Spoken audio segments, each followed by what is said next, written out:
Hi everyone and welcome back to CodeNodes. In our last video, we have discussed output and escape characters with examples. In this video, we are going to discuss operators in C++. In C++, an operator is a symbol that performs a specific operation on one or more operands. It can either be variables or values. In the example, as you can see, A plus B are operands, plus is the operator, and addition is the operation. Similarly, 2 and 1 are the operands, minus is the operator, and subtraction is the operation. C++ provides a wide range of operators. For example, arithmetic, relational, logical, assignment, and increment and decrement operators. Arithmetic operators are plus, minus, steric for multiplication, division, and modulus. Relational operators or comparison operators are equal to, not equal to, less than, greater than, less than or equal to, greater than equal to, and logical operators are and, or, and not. Assignment operators are equal to, plus equal to, minus equal to, multiplication equal to, division equal to, and modulus equal to. And increment or decrement operators are plus, plus, and minus, minus. Operators can be classified into several categories based on the number of operands, such as unary operators, which operate on a single operand, and binary operators, which operate on 2 operands, and ternary operators, which operate on 3 operands. So in the back slide, if we categorize them, then arithmetic, relational, logical, and assignment operators are binary operators, as they will be operate on 2 operands or more. However, the increment and decrement operators are unary operators, as they will be operate on single operand. Now let's start to code and understand these operators by examples. Let's start with this arithmetic one. So arithmetic operators. So for that, let 2 integer type variables a and b. Let me initialize a with 73 and b with 6. Now let's print this a plus b, and I'm gonna print is equal to now a plus b, and then here. Now if I compile it, now as you can see, now if I run it, it has printed 79. Now let me do this for the other operators, minus, for multiplication, for division, and for modulus. So for minus, we use this minus sign here, and a minus b, it should print 67. And for a steric sign we use for multiplication in C++, it should print kind of 73 multiplied by 6 is equal to 438. And for division, we use this forward slash in C++. And if we divide this 73 by 6, and then it should print like 12 point something. But we are using integer data type, so the output should be 12 only. And for modulus, we use this percentage sign, and the output should be, since 6 12 is 72, then 73 minus 72 should be 1. So if I compile this and run it, now as you can see, a plus b is 79, a minus b, which is 73 minus 6 is 67, and 73 multiplied by 6 is 438, and 73 divided by 6 is 12, and 73 modulus 6 is 1. Now let's understand this divide and modulus by one example. Now as you can see, if we divide 73 by 6, then the 12 will be the answer. Since we are using this integer data type in our example, so it will only print this 12. And this remainder is called the modulus, that after dividing and minusing the value from this dividend, 1 is the remainder.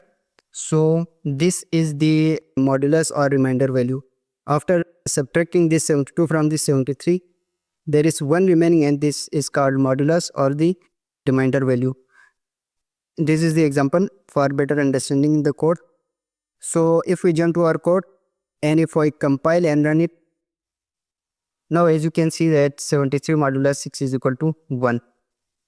Now let's understand assignment operators and then we will understand the increment and decrement. So let me first comment all these, and second we are going to understand is that assignment operators. So for that, let me copy this line over here and paste it over here and just remove all of this. So if I print A, it should print 73. What if I do this? This is a simple operator is equal to sign, which we called assignment operator in C++, which is just used to assign value to any variable name. The other assignment operators are plus is equal to and minus is equal to, asterisk is equal to, etc. So this plus is equal to operator is equal to A is equal to A plus any value you want to add it. For example, I want to add B over here, and if I print it, so what it will print? It will print 79. It will be exactly like this if I use this A plus is equal to B, and if I comment it, it is same as it is this. It will also print 79. You can also say that this is a shorter version of this, and for your better understanding, if we just use this A plus is equal to 6, then as you can see it will also print 79. So let me just remove this. So both of these are same, and this is a simpler expression for adding a value into the existing variable. So what if I use this minus sign over here? So it will be like A is equal to A minus B, which is 73 minus 6. So it will print 67, as you can see in the console. Now what if I use this multiplication over here? So it will be like A is equal to A multiplied by B, which is equal to 73 multiplied by 6, which is 438, as we have seen in our previous example. So let me compile and run this. Now as you can see, it has printed the value 438.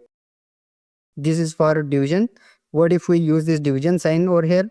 It will be like A is equal to A divided by B. So this is same as we have seen over here. So it will print 12. Let me compile this and run it.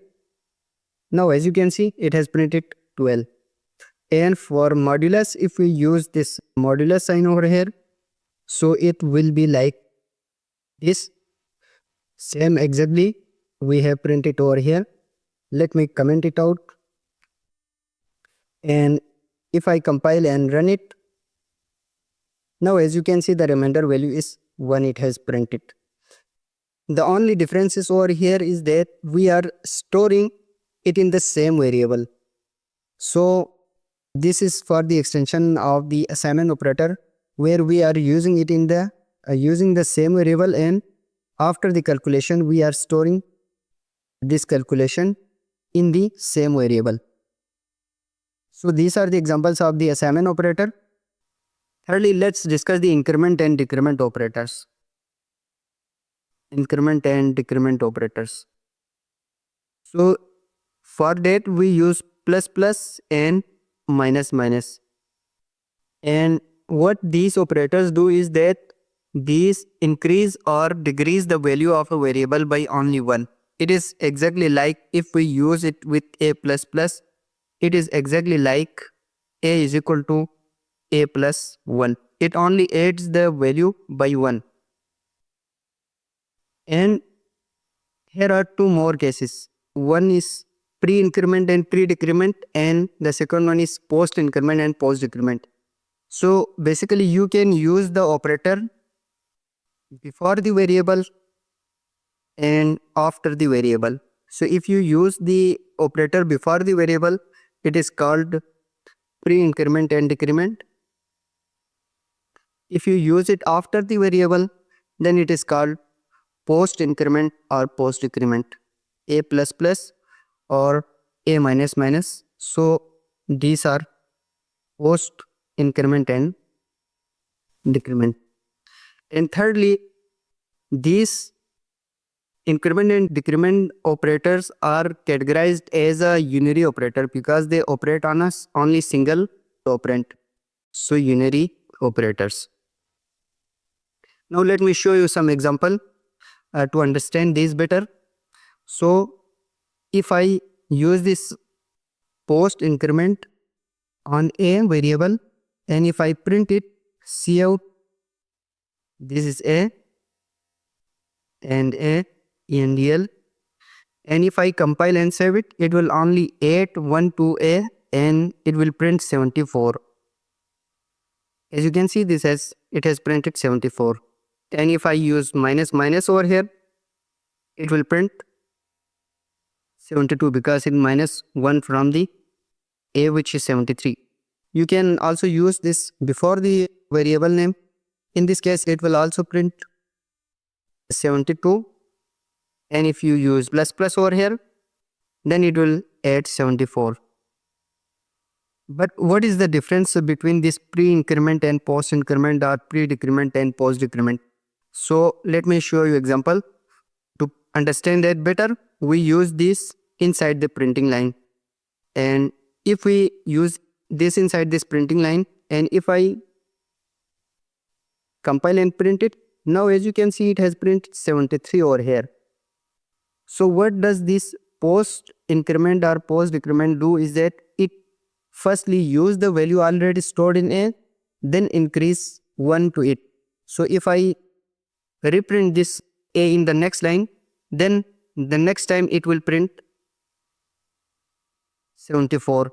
So if I print it in the next line, now as you can see, it has printed 74. Same the case with the decrement. In the first line it will print 73 and then it will decrease 1 from the 73, and in the next line it will print 72. If I compile and run it, now as you can see, in the first line it has printed 73, the actual value. In the second line, it has decreased it by 1 and printed 72. If I use this pre-increment, so what does the pre-increment do is that it will firstly add the value, add 1 to the value and then print it. So it will print 74 over here and in the next line 2. So it will print 74 in the both lines. Same with the minus minus pre-decrement. So it will first decrease one value, 1 from a, and then print a. In the next line it will print the a, which is already 72. So if I compile and run this, now as you can see, it has printed 72 in the both lines. So that is the difference between pre-increment and post-increment or pre-decrement or post-decrement. In the pre-decrement, it applies the changes first and uses the value, and in the post, it uses the value first and then apply the changes. Now let me comment this and let's start the relational operators. Fourthly, relational operators. So relational operators are the operators which are used to compare two values and it return either true or false based on the comparison. In C++, it prints 1 and 0. 1 is a true and 0 is a false. So these are the relational operators for is equal to, greater than equal to, less than equal to, greater than or less than or not equal to. So let me use it and show you some of the examples. So for that, let me just use these variables over here. Let me uncomment these. So if I print it out, CO, A is greater than B, and I print it out, A is greater than B,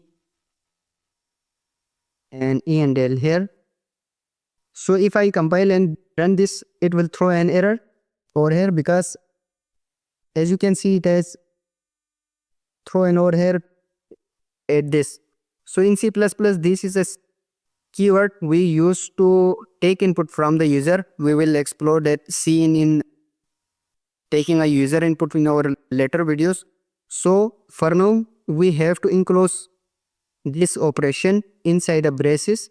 And if I save it, compile and run this, now as you can see, it should print 1 because A is greater than B certainly, because A is 73 and B is 6.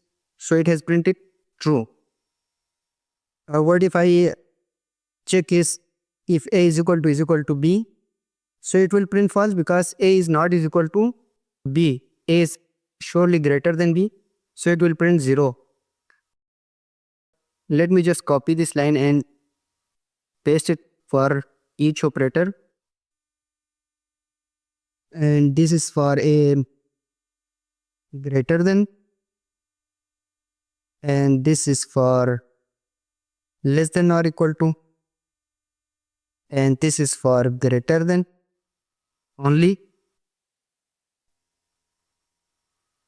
And this is for less than only. And one more for not equal to. So first let theoretically run this that A is equal to B. So it should print 0 because A is not is equal to B. A is greater than or is equal to B. Yeah, this is true because A is greater than B. So it should print 1. And in this case, A is less than or is equal to B. It is false because B is smaller than A. So it should print 0. And A is greater than B. Yes, A is greater than B. So it should print 1. And for this case, it should also print 0 because B is less than A. And the lastly, A is not is equal to B. So it should print 1 because A is not is equal to B because A is greater than B. So it should print 1. So these are the theoretical outputs we have calculated. Now let's compile and run this. Now let's compare our output with the console output.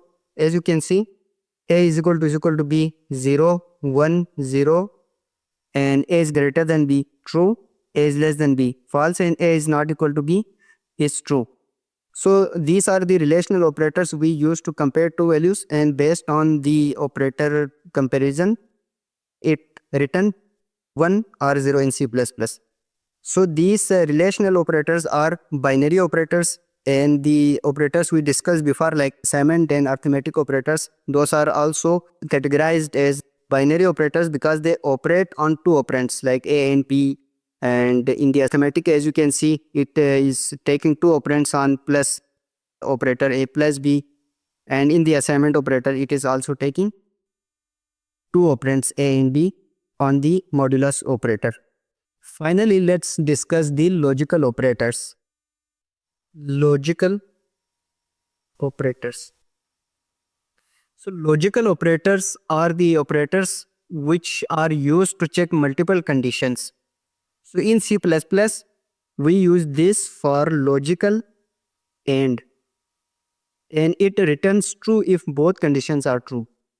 And we use this double pipeline for logical OR, and it returns true if at least one condition is true.